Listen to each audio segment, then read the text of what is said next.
शरीर की शुद्धि जल से, पानी से हम लोग शरीर को शुद्ध करते हैं, लेकिन हमारा विचार कैसे पवित्र होगा इस पर चिंतन करना चाहिए। आज सबसे ज्यादा मनुष्य का विचार दूषित हो गया, प्रदूषित हो गया। वैचारिक स्तर पर मनुष्य जो है अपवित्र है, विचार सही नहीं है, हमारे चिंतन सही नहीं है। जब तक आदमी का चिंतन सही नहीं होगा तब तक जीवन में आदमी के सही परिणाम नहीं आ सकते हैं। इसलिए किसी ने कहा कि विचार की पवित्रता ज्ञान से। ज्ञानी व्यक्ति के जीवन में सबसे पहली घटना ये घटती है कि उसका विचार पवित्र हो जाता है। अभी हम संकुचित विचारधारा में जीते हैं। संकुचित विचारधारा क्या है? अपने पराये की भावना है, ये अपना है, ये पराया है। हम परिधि में जीते हैं, परिवार समाज जहां जीते हैं उन परिधियों में अपने जीवन को काट लेते हैं कि उतने भर हमारा जीवन समाप्त हो जाता है, क्योंकि विचार पवित्र नहीं है। अपने परिवार के लिए, अपने बच्चों के लिए हम जी लेते हैं, उसी में जीवन खप जाता है। बहुत लोगों का जीवन तो अपने लिए ही आदमी जीता है, दूसरे के लिए सोचता भी नहीं है। इतने स्वार्थ में आदमी का जीवन लिप्त हो चुका है। क्यों? क्योंकि आदमी के विचार संकुचित हैं। उसी कारण तो आज आदमी का विचार इतना संकुचित हो गया है, आदमी का जीवन इतना संकुचित हो गया है कि आज के समय में व्यक्ति के पास माँ बाप के लिए भी जगह नहीं है क्या? क्यों? क्योंकि विचारधारा आदमी का संकुचित हो गया। क्या? हम दो, हमारे दो, उसके अलावा और कोई नहीं है। माँ बाप के लिए भी जगह नहीं है, जिसने आपको जन्म दिया, पाल पोस करके बड़ा किया, आपके जीवन को इतना ऊपर उठाया, उस माँ बाप के लिए भी आपके पास जगह नहीं है। इसीलिए क्योंकि आपका विचार संकुचित हो गया है, आपकी भावनाएं इतनी संकुचित हैं, आपका जीवन इतना संकुचित कैसे हो गया? हमारे ऋषि तो यहां तक कहते हैं कि अयम निजः परो वेति गणना लघु चेतसाम उदार चरिता नाम तु वसुधैव कुटुंबकम। कभी आप लोग सुनते थे कि पूरा पृथ्वी हमारे कुटुंब हैं, मित्र हैं, सबके लिए। कुछ दिन पहले की ही जीवन आप लोग देख लीजिए कि किसी के घर पर अगर अतिथि चले जाए तो आदमी कितना प्रसन्नचित होता था, उसको भोजन कराता था, रहने की व्यवस्था, खाने पीने की व्यवस्था, उसके जीवन की व्यवस्था, जितने देर वो रहते थे। आज किसी के घर में कोई चला जाता है तो लगता है बोझ हो गया। वो आदर, वो सम्मान, वो भाव नहीं रहा इंसान के भीतर में। हर आदमी आज अपने में सिमटता जा रहा है। क्यों? आदमी का जीवन आज संकुचित हो रहा है। प्रत्येक आदमी केवल अपने में ही जीना चाहता है। दूसरों को, बहुत लोग ये कहते हैं कि मेरा जीवन है, अपना जीवन है, हम जैसा चाहें वैसा जिए। उसमें आपको क्या लगता है? सुने हैं ना, आजकल के युवा पीढ़ी के लोग, बच्चे आजकल के क्या कहते हैं? अरे बुजुर्ग कोई कुछ कहे तो बच्चे कहता है कि आपको क्या मतलब है हमारे जीवन से? हम जैसा जिए वो मेरा जीवन है, अपना जीवन है, हम अपने हिसाब से जिएंगे। हर एक व्यक्ति आज अपने हिसाब से जीवन जीना चाहता है। आदमी का जीवन संकुचित होता जा रहा है। उसके लिए आदमी के सबसे पहले विचारों की पवित्रता होनी चाहिए। विचार जिस दिन आपके पवित्र हो जाएंगे, व्यापक हो जाएंगे, उस दिन आपके दिल में सबके लिए जगह होगा। और विचार की पवित्रता ज्ञान से, ज्ञानवान व्यक्ति का सबसे पहले विचार पवित्र हो जाता है। जो व्यक्ति ज्ञानी होगा, जो व्यक्ति समझदार होगा, जो व्यक्ति विवेकी होगा, उस व्यक्ति का सबसे पहले विचार पवित्र हो जाएगा। और विचार की पवित्रता क्या है? सबके लिए समान भाव, सबका आदर, सबका सम्मान, सबके लिए प्रेम, सबके लिए स्नेह, सबके लिए करुणा है क्या? ये भाव जिस दिन आपके भीतर में आ गया, उस दिन आपका भाव पवित्र हो गया। अभी तो आप चाहते हैं कि लोग हमें सम्मान दे, लोग हमें आदर दे, लेकिन हम किसी को आदर देना नहीं चाहते, हम किसी को सम्मान देना नहीं चाहते हैं, हम किसी के साथ प्रेम से जीना नहीं चाहते हैं। ये संकुचित मानसिकता है कि नहीं? इसके लिए जिस दिन व्यक्ति के जीवन में ज्ञान उतर जाता है, उस दिन आदमी का विचार पवित्र हो जाता है। अग्नि को देखें, अग्नि में जब सोना को आप डालेंगे तो अग्नि में तप करके सोना जब निकलता है तो बिल्कुल शुद्ध हो जाता है, होता है ना? ठीक उसी प्रकार से जैसे अग्नि में सोना को डालने से सोना शुद्ध हो जाता है, तप करके निकल जाता है, उसी प्रकार ज्ञान की अग्नि में आदमी का विचार बिल्कुल शुद्ध हो जाता है, पवित्र हो जाता है। फिर किसी के लिए अपना पराया का भाव नहीं रहता है, सब समान दृष्टि से आदमी दिखता है। फिर किसी से राग भी नहीं होगा, फिर किसी से द्वेष भी नहीं होगा, फिर किसी से अपना पराया का भाव भी नहीं होगा। ये कब होगा? जब आप महापुरुषों के साहचर्य में जाएंगे तो सबसे पहले आपकी विचार पवित्र हो जाएगा। सबसे पहले आप लोग कहानी सुने हैं कई बार, और ये हर परिवार की घटना है। रामायण की एक घटना से मैं अपनी बातों को प्रारंभ करूं, बातों को स्पष्ट करूं, आपको बात समझ में आ जाएगी। और वैसी मानसिकता आज समाज में अधिकतर लोगों की है। रामायण में क्या आया कि जहां सुमति तहां संपत्ति नाना, जहां कुमति तहां विपत्ति निदाना। आप लोग रामायण में एक पात्र को लीजिए, एक पात्र है रामायण में कैकेयी, है कि नहीं? और एक पात्र है रामायण में मंथरा। मंथरा, और वो मंथरा तो केवल नाम का पात्र है, लेकिन आज समाज में हर घर में मंथरा है। मंथरा कौन? जिसके विचार दूषित हैं, प्रदूषित हैं, जो केवल अपने तक ही सोचता है, केवल अपने बारे में जो सोचे वो क्या है?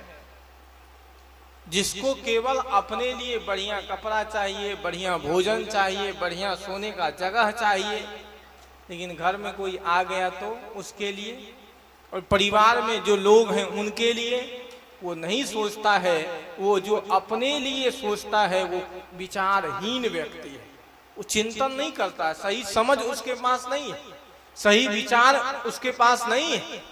जिस दिन सही विचार उसके जीवन में उत्पन्न हो जाएगा, उस दिन सबके लिए सोचेगा कि सब लोग अच्छा भोजन करें, सब लोग अच्छे वस्त्र पहने, सब लोग अच्छा जीवन जिए। आप लोग मंथरा को देखे होंगे, उनके विषय में आप लोग सुने हैं रामायण में कि मंथरा क्या कहती है? राम का राज्याभिषेक होने वाला है, तो राम का जब राज्याभिषेक होने वाले हैं तो सभी लोग आए, पूर्ववासी जितने भी हैं समाज के, सब लोगों ने निर्णय किया कि राम का राज्याभिषेक कल होगा। मंथरा धीरे से पहुंच जाती है किसके पास? कैकेयी के पास। कैकेयी के पास जब मंथरा जाती है तो मंथरा कहती है कि राम का राज्याभिषेक होने वाला है। कहा कि खुशी का माहौल है, खुशियां मनाओ, इससे बढ़िया अवसर और क्या हो सकता है कि राम जैसे आदर्श पुरुष का राज्याभिषेक हो रहा है। मंथरा क्या कहती है? होई है कोई नृप हमें का हानि। देखिए, मंथरा कहती है कि होई है नृप हमें का हानि, कोई राजा बने इसमें हमें क्या हानि है, हमें क्या लाभ है क्या? मंथरा ये वाक्य कहती है कि कोई भी राजा बने इसमें हमको कोई प्रयोजन नहीं, हमको कुछ सुख सुविधा मिलने वाला नहीं, हम दासी हैं, दासी आज भी हैं, और राम राजा बनेंगे तब भी हम दासी ही रहेंगे। और कोई राजा बनेंगे तब भी हम दासी ही रहेंगे, हम रानी नहीं बन सकते हैं, राजमहर्षि का पद हमें नहीं मिल सकता है। लेकिन आपके लिए है। जब आदमी के भीतर में कुबुद्धि आती है, कुबुद्धि ग्रस्तता है, विचार जब आदमी का अपवित्र होता है, तब आदमी का सोच कितना नीचे गिर जाता है, ये देखिए आप। आज समाज का सबसे ज्यादा प्रभाव पड़ा है समाज पर, तो आज समाज के चिंतन धारा जो है, चिंतन धारा का स्तर बहुत नीचे चला गया। वैचारिक धरातल पर आदमी बहुत नीचे चले गए। विचार आदमी का जो विचार है बिल्कुल दूषित हो गया है। सोचता इतना घटिया आदमी का सोच है, जिसके कारण आदमी के कर्म और आदमी का जीवन बिल्कुल अव्यवस्थित होता जा रहा है। मंथरा क्या कहती है कि होई है नृप हमें का हानि, कोई भी राजा बने इससे हमको क्या लेना देना है, लेकिन आपको हानि है। कहा क्या? कहा हानि ये है कि अगर राजा राम जी बनेंगे तो राजमाता कौन बनेगी? कौशल्या ना। आपको क्या मिला? अगर कहीं राजा भरत बन गया तब आपके हाथ में लड्डू ही लड्डू है कि आप राजमाता बन जाएंगे, जो चाहेंगे वो होगा। अब इतनी बात सुन करके केकई की बुद्धि पलट गई, विचार बदल गया।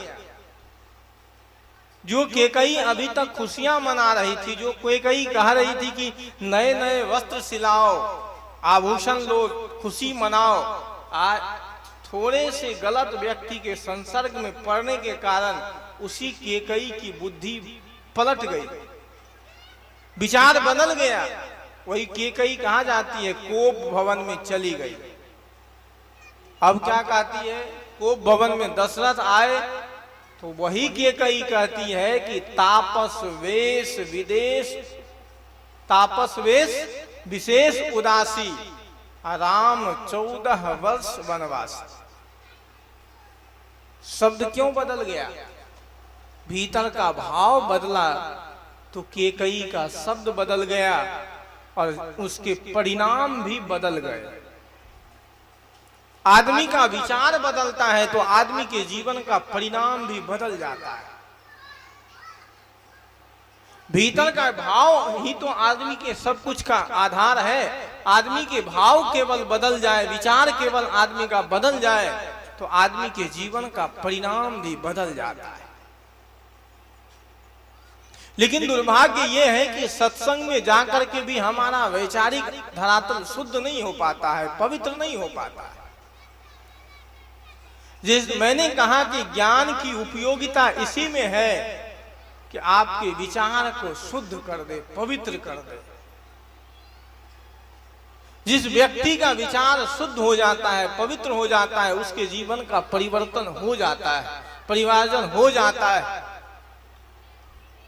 केकई के बुद्धि को बदल दिया किसने? मंथरा ने। मंथरा मतलब कुबुद्धि, दुर्बुद्धि। और वही स्थिति आज हमारे परिवार में भी है। हम लोग सत्संग सुनने आए हैं ना जी, सत्संग को ले जाइए अपने परिवार तक। परिवार में कलह कहां से आता है? समाज में कलह कहां से आता है? विचार बदलता है, भाई भाई का विचार नहीं मिलता है, अलग हो जाता है। होता है ना, पिता पुत्र के विचार में भेद हो गया, परिवार में कलह हो गया। पति पत्नी के विचार में भेद हो गया, परिवार में कलह हो गया। माता पिता के विचार में भेद हो गए, परिवार में कलह हो जाता है, आदमी का जीवन नरक हो जाता है। और विचार में अगर सामंजस्य है तो आपका घर स्वर्ग है। बाकी सब कुछ तो चलता रहेगा जीवन में। अपने विचार को पवित्र बना करके रखिए, अपने विचार को शुद्ध बना करके रखिए। उसी के लिए सत्संग। अभी आप भजन सुन रहे थे परम श्रद्धेय श्री राजू परदेसी जी से कि चलू सत्संग सुने ले। सत्संग सुनने का परिणाम आपके जीवन में क्या आएगा? ये चीज सब साधन के मूल, जीवन में सबका मूल सत्संग है। क्यों? क्योंकि महापुरुष के साहचर्य में जाने से आपके विचार में परिवर्तन आता है। अभी तक जो चिंतन आपकी सोच, आप जहां तक सोचते थे, अब उससे ऊपर की सोचना प्रारंभ करते हैं। दुर्भाग्य ये है आज का कि आजकल सत्संग का स्तर भी नीचे गिरा है, बहुत ज्यादा नीचे गिर गया है कि सत्संग में लोग जाता तो है, सत्संग में भी आजकल नाच तमाशा होता है। लोग विचार को सुनना पसंद नहीं करते हैं। बेफालतू का बाबा लोग बक बक बक बक बक बक करते, इससे कुछ होने वाला थोड़ी है। लेकिन वास्तविकता यही है, सत्संग का अर्थ यही है कि जहां जाकर के हमारे विचारों की पवित्रता हो, हमारे विचार शुद्ध हो जाए। और जिस व्यक्ति ने महापुरुषों का साहचर्य किया, जो व्यक्ति महापुरुषों के पास गया, उस व्यक्ति का विचार पवित्र हो गया। क्यों? क्योंकि जिन महापुरुषों के पास हम सत्संग सुनने के लिए जाते हैं, उनके भीतर में किसी के लिए छल कपट, किसी के लिए राग द्वेष, किसी के लिए ईर्ष्या का भाव, सबके लिए जिसके भीतर में समान भाव हो, उसी को साधु कहा जाता है। एक कहानी, एक घटना याद आ गई, मैं आप लोगों को बता दूं। भगवान बुद्ध अपने भिक्षुकों को ज्ञान का उपदेश दे रहे थे। ज्ञान का उपदेश दे रहे थे। वहां बहुत सारे भिक्षुक थे। कुछ देर सत्संग सुन लीजिए, उसके बाद घर तो जाना ही है। सत्संग में आए हैं तो पूरी सत्संग सुन करके ही जाना चाहिए आदमी। सत्संग सुनने का ढंग भी आदमी को पता नहीं, नाच तमाशा के लिए बीच में आया, बीच से निकल गया, चला गया। ये सब चीज इसीलिए आदमी के जीवन में ज्ञान का लाभ नहीं हो पाता है, क्योंकि ज्ञान के प्रति श्रद्धा नहीं है, पिपासा नहीं। ज्ञान उसी व्यक्ति के जीवन में उतरता है जिस व्यक्ति के भीतर में ज्ञान के प्रति आस्था है, समर्पण है। सदगुरु कबीर ने क्या कहा कि ओंधे घरा नहीं जल बढ़िया, सीधे सो जल भरिया। अभी बारिश का मौसम दिख रहा है, मान लीजिए अभी बारिश हो जाए, खूब बारिश हो, रात भर कितनी गर्मी है, खूब बारिश हो सुबह तक, और आपने क्या किया, घड़ा एक रख दिया बाहर में, और उस घड़े को क्या किया आपने, उल्टा दिया, उल्टा करके रख दिया। अब रात भर बारिश होगी, सुबह आप कहेंगे कि घड़ा में जल क्यों नहीं भरा, तो किसकी मूर्खता है बताइए। सुबह आप कहें कि इस घड़े में जल क्यों नहीं भरा, भरेगा। रात भर बारिश होगी, अगर घड़ा को आपने सही से नहीं रखा, घड़ा को उल्टा रख दिया, तो कितनी भी बारिश हो उसमें पानी नहीं भर सकता है। ठीक उसी प्रकार सत्संग में जाने का परिणाम आदमी के जीवन में तभी होगा जब भीतर में श्रद्धा होगी, क्योंकि कहा गया है कि श्रद्धावान लभते ज्ञानम। ज्ञान का लाभ कौन करता है? श्रद्धा वाला व्यक्ति। गीताकार ने कहा कि जिस व्यक्ति के भीतर में श्रद्धा है वही व्यक्ति ज्ञान का लाभ करता है। तो मैं कह रहा था कि भगवान बुद्ध के पास बहुत सारे भिक्षुक बैठे हुए थे, बहुत सारे भिक्षुक थे। तो जब बहुत सारे भिक्षुक थे तो भगवान बुद्ध ने कहा कि तुम्हारी शिक्षा पूर्ण हो गई, अब तुम जहां जाना चाहते हो चले जाओ। तो सब भिक्षुक अपने अपने जगह चुन लिए। जहां सत्संगी लोग ज्यादा था वहां सब लोग जाना पसंद किया, तो वहां जाकर के शांति रहे। लंका निशिचर निकर निवासा, यहाँ कहा सज्जन करवासा। कोई व्यक्ति लंका जाना पसंद करेगा क्या? अगर रावण का लंका हो, रावण हो, तो कोई जाना वहां पसंद करेगा क्या? लंका निशिचर निकर निवासा, यहाँ कहा सज्जन करवासा। लेकिन एक सन्यासी खड़ा हुआ, उसने उससे पूछा कि तुम कहां जाना चाहते हो? उसने कहा कि मुझे उस जगह भेज दीजिए जहां आपके विषय में कोई नहीं जानता है। जहां ऐसे लोग बसे हों जो समाज से मुख्य धारा से बिल्कुल अलग हो, जिनको धर्म कर्म से कुछ लेना देना नहीं है, जहां केवल बुरे लोग हैं, वहां हमको भेज दीजिए। भगवान बुद्ध ने कहा कि वहां तुम जाओगे, वहां अगर वो लोग तुम्हें भोजन नहीं दिया तो? देखिए विचारों की शुद्धता, विचार जब आदमी का पवित्र होता है तो आदमी का सोच कितना ऊपर उठ जाता है। फिर छोटी छोटी बातों पर आदमी ध्यान नहीं देता है कि अमुक आदमी ने मेरे विषय में क्या सोचा, वो आदमी मेरे विषय में क्या सोचता है। हम लोग इसी में जीवन खपा देते हैं कि पड़ोसी हमारे विषय में क्या सोच रहा है, बगल वाले हमारे विषय में क्या सोच रहा है, इसी में हमारा जीवन समाप्त हो जाता है। दूसरों के विषय में सोचते सोचते आदमी का जीवन चला जाता है। हमेशा आदमी दूसरों के विषय में घात लगा करके बैठा रहता है। अगर कोई व्यक्ति आपको एक गाली दे दिया तो आप जीवन भर उससे दुश्मनी निभाते हैं कि आज नहीं कल, कल नहीं परसों, कभी तो कभी बदला लेंगे।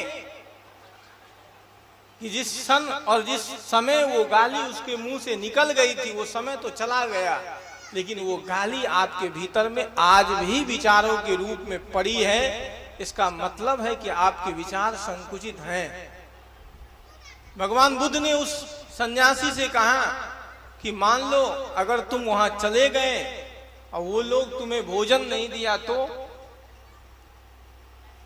उसने कहा कि केवल भोजन ही तो नहीं देंगे, सोच लूंगा कि कोई गलत शब्द तो नहीं कह रहा है, भोजन नहीं दे रहा है, इसी तरह पानी पी करके जी लेंगे। फिर भगवान बुद्ध ने दूसरा प्रश्न किया, कहा कि अगर मान लो उसने तुम्हें गाली दिया, अपशब्द कहा, तब उस साधक ने कहा कि इतना ही सोचेंगे कि गाली ही तो दिए, जान तो नहीं लिए, मार तो नहीं दिए, इतना सोच करके हम सहन कर लेंगे। कहा कि संयोग से उसने तुम्हें मार ही दिया। तब उस साधक ने कहा तब तो जीवन का खेल ही समाप्त हो गया, मार दिया फिर बचेगा क्या? जीवन है तो दुख है, मृत्यु आ गई फिर किस चीज का दुख? परोपकार करते करते, समाज कल्याण करते करते अगर जीवन समाप्त हो गया तो फिर हमें किस बात की चिंता है? भगवान बुद्ध ने उस सन्यासी से कहा कि दुनिया में तुम कहीं भी जाके रह सकते हो, किसी जगह तुम्हारा जीवन चल सकता है, क्योंकि तुम्हारे विचार इतने पवित्र हो गए कि कहीं भी जाओगे तुम्हें कोई दुख नहीं हो सकता है, कोई पीड़ा नहीं हो सकती है, तुम्हारा कोई कुछ बिगाड़ नहीं सकता है। ऐसी स्थिति हमारी क्यों नहीं है? हम समाज में जीने वाले व्यक्ति छोटी छोटी बातों को गांठ बांध करके जीते हैं, क्योंकि विचार अभी पवित्र नहीं है। परिवार में जीते हैं, अगर माँ बाप ने कोई एक वाक्य कह दिया तो देखते हैं कि आजकल की स्थिति, बहुत सारी ऐसी स्थिति है, देखे गए हैं समाज में कि माँ बाप ने अगर कुछ कह दिया तो बेटे जाकर के जहर खा लेता है, बेटा कुछ कह दिया तो माँ बाप जाकर के जहर खा लेते हैं।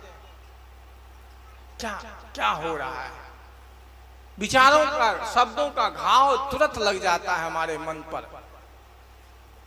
अपने आप को इतना परिपक्व बनाइए, इतना समझदार बनाइए कि कोई भी कुछ कहे उसको सहन करने की शक्ति आपके भीतर में हो।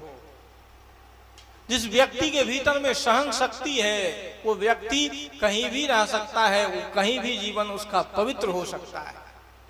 तो विचारों की पवित्रता, ज्ञान से, ज्ञानी व्यक्ति के जीवन में विचारों की पवित्रता हो, उसके जीवन में कोई उलझन नहीं होता है। ज्ञानी व्यक्ति कभी भी विवाद में नहीं फंसता, किसी से विवाद नहीं करता, किसी से झगड़ा नहीं करता, किसी से उलझता नहीं है। वो सबकी सुनता है, सबके साथ मिलता है, कोई गाली दे, कोई कुछ कहे, सबके लिए कल्याण की जो भावना रखता है वही व्यक्ति साधु है, वही व्यक्ति सन्यासी है। ऐसा विचार हमारा भी शुद्ध हो जाए तो हम जहां भी जिएंगे, परिवार में जिए, समाज में जिए, या साधु बनकर के जिए, जिस अवस्था में जिएंगे वही हमारा कल्याण संभव है। जहां भी रहेंगे हम वही हमारे जीवन की पवित्र, वही हमारा जीवन सही होगा। कला आते हैं जीवन में, दुख आता है, संताप आता है कि छोटी छोटी बातों पर हम ध्यान देते हैं, छोटी छोटी बातों को हम अपने दिल पर लगा लेते हैं। भूल जाइए, भूलना प्रारंभ करिए। लोगों की सुनेंगे तो जीवन में दुख मिलेगा। लोगों का काम ही है कहना, कहने दीजिए, कहने वाले कहते रहेंगे।